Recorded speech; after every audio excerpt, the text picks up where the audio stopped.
Welcome to Nina's Knots Crochet. I'm Lynanne. If you're new here, hey, thanks for stopping by, checking out my channel. My channel? Well, it's all about crochet. Sometimes it's about knitting. Sometimes it's about yarn. But basically, it's about my life through this fantastic yarning community. Returning subscribers, thanks so much for coming back, spending a little bit of your Monday with me. Today is Make Along Monday update.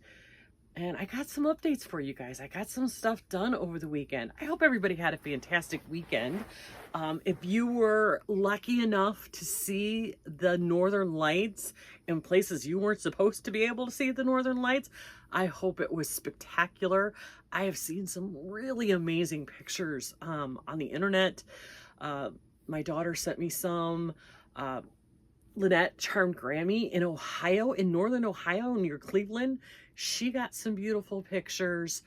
My husband's cousin, who lives in the Knoxville, Tennessee area, she got some beautiful pictures. You guys got so lucky that you got to see this phenomenon. It was amazing, some of the pictures that I've gotten to see. It was just, wow. And those of you who are of the mom persuasion, I hope you had a wonderfully relaxing Sunday for Mother's Day. I know I did. I'll tell you a little secret.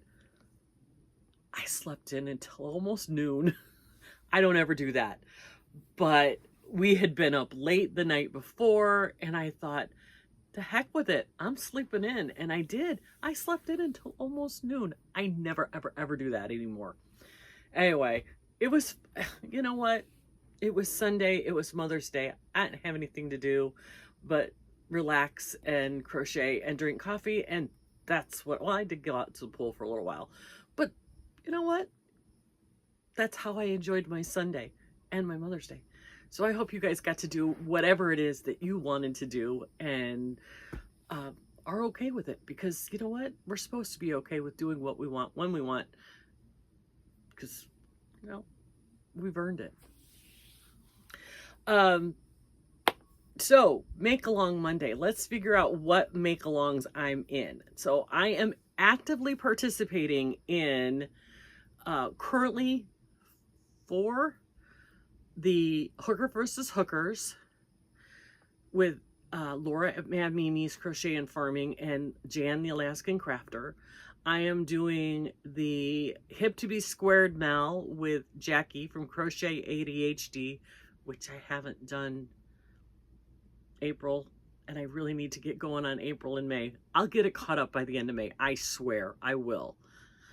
I'm also doing Judy's Creations in Crochet, her Bird of the Month inspiration picture. I'm adding into it this go around a asymmetrical shawl along with Lucas from Lucas Yarns, but I'm double dipping. I'm doing an asymmetrical shawl using the color inspiration from Judy's Creations and Crochet. So I'm double dipping it. It's gonna be covering 2 Make Along Monday kind of things, which works out fine. I don't have a problem with that. So yay for double dipping. So I don't have anything to show you on just the squares, because that's the only one I didn't do. I hadn't planned on starting the Hooker versus Hooker, but when I found this pattern, I'm like, okay, I can get this done. It's not going to take too long. It's pretty lacy. So what I am doing, and I'm going to grab the pattern. It's called, I'm going to pop a picture in because I printed in black and white.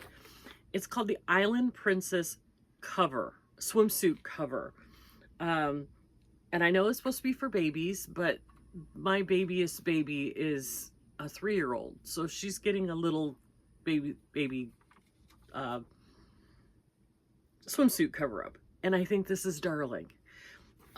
Yes, it starts with granny squares.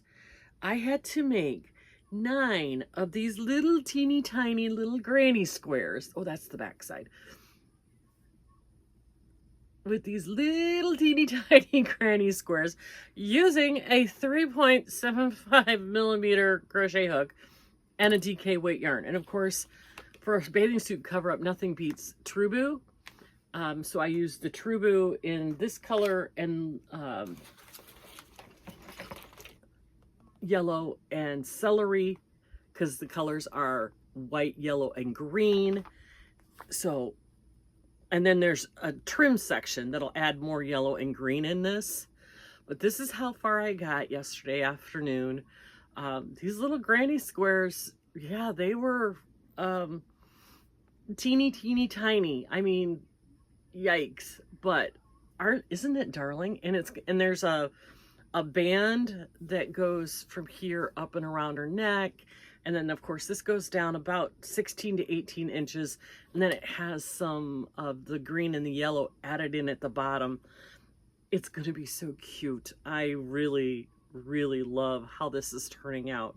So this is the hooker versus hooker. I wasn't talking to you.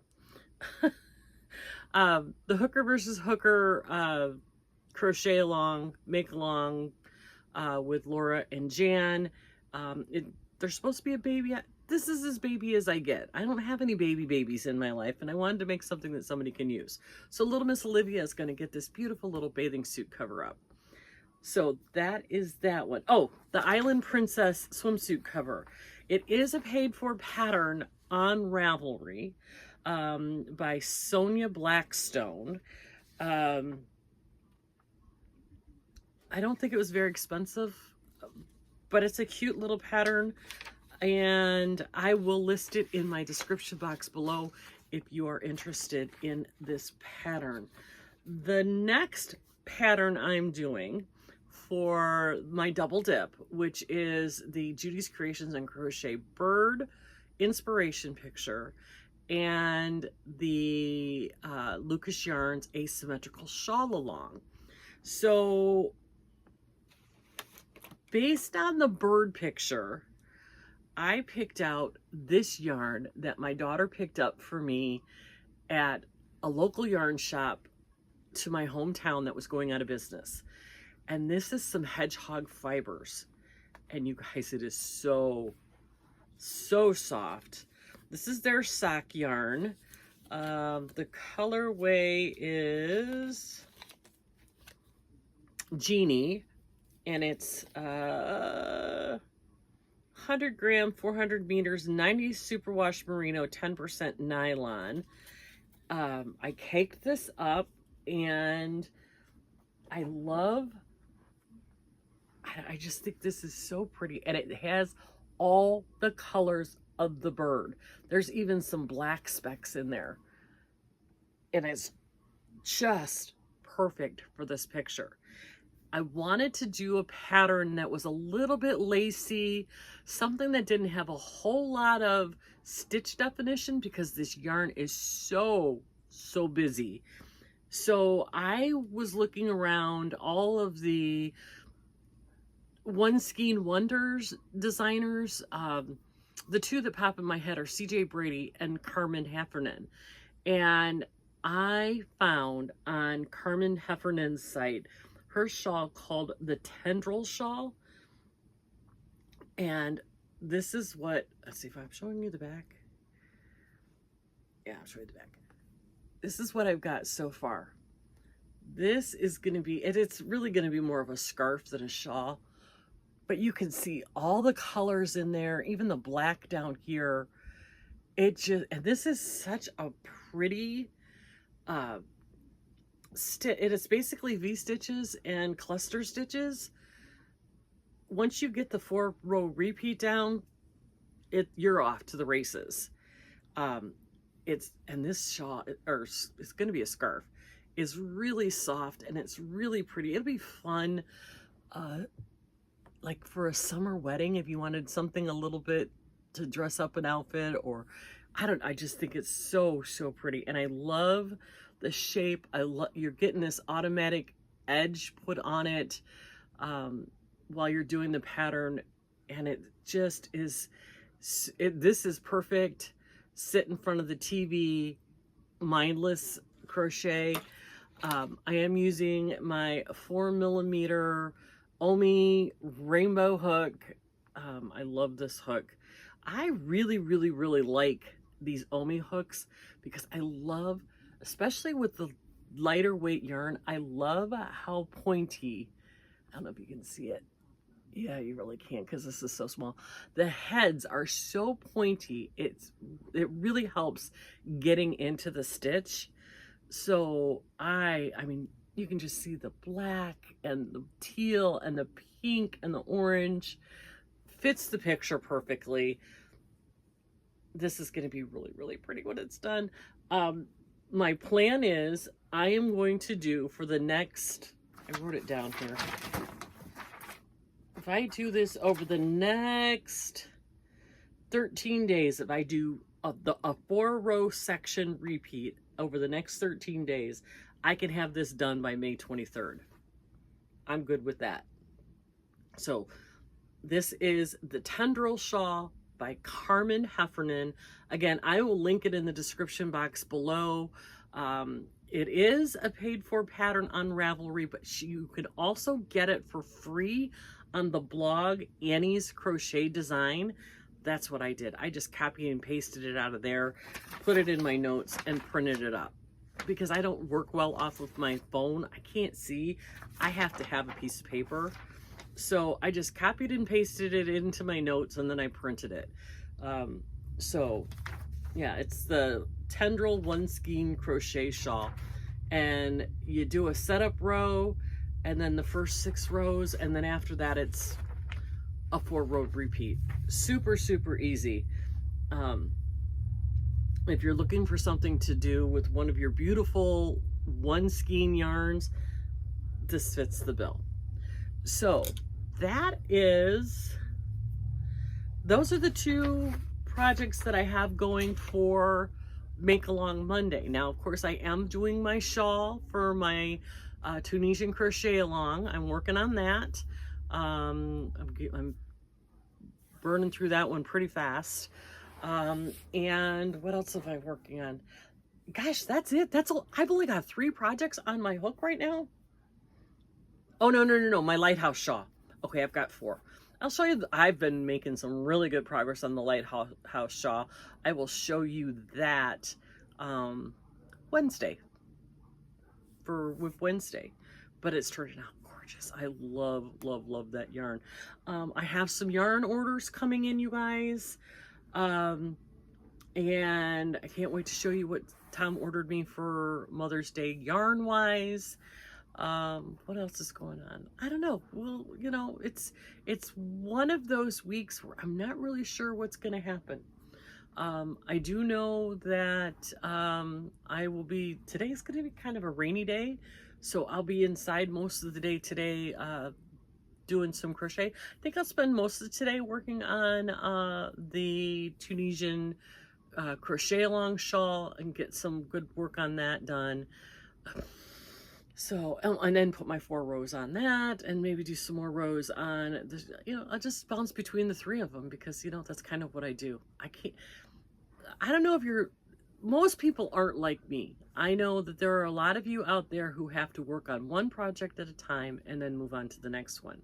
For me, if I work on the same project over and over and don't change, I get bored really fast. Like the lighthouse shawl, it's basically 1 stitch the whole way. You're only doing the Tunisian simple stitch, well, except for the increase at the beginning, which is, you know, a yarn over. But after that, it's just simple stitch, simple stitch, simple stitch. So I tend to get bored. So if I have things that I can bounce between, I don't lose my crojo, I don't get bored, and I don't lose my desire to keep going on with a project. So 4 seems like a good number. I can bounce between the 4 of these. This little bathing suit Coverup, if I were to sit down and do it, I could probably have it done in a day. It's a lot of chaining and a lot of clustering, but at this point, it's just the repeat of getting it. The longest part was putting together those 9 little teeny tiny squares. but it's a beautiful little pattern. I think I might make another one for Charlotte, and yeah, I think it's adorable. The pattern does go up to, I think, a size 10 if you have bigger girls in your life that would be interested in this cute little dress. And because it's so lacy, and it's like a fishnet open laciness, you can, if you wanted to, you can do some increases and make it flow out. If you wanted to, you could make it big enough for yourself. You just got to figure out what your circumference is and maybe do a little few more than 9 little squares. But you could figure it out how many squares it would take to fit around you, and then just do a lacy little thing all the way down. It would be an adorable bathing suit cover up for an adult. So anyway, with that, you guys, I'm going to let you go. I hope you have a fantastic Monday, a fantastic week. Make sure you're taking care of yourself and giving yourself some grace. But above all, be kind to everyone, and we'll talk to you tomorrow for Tunisian Tuesday. Have a good one.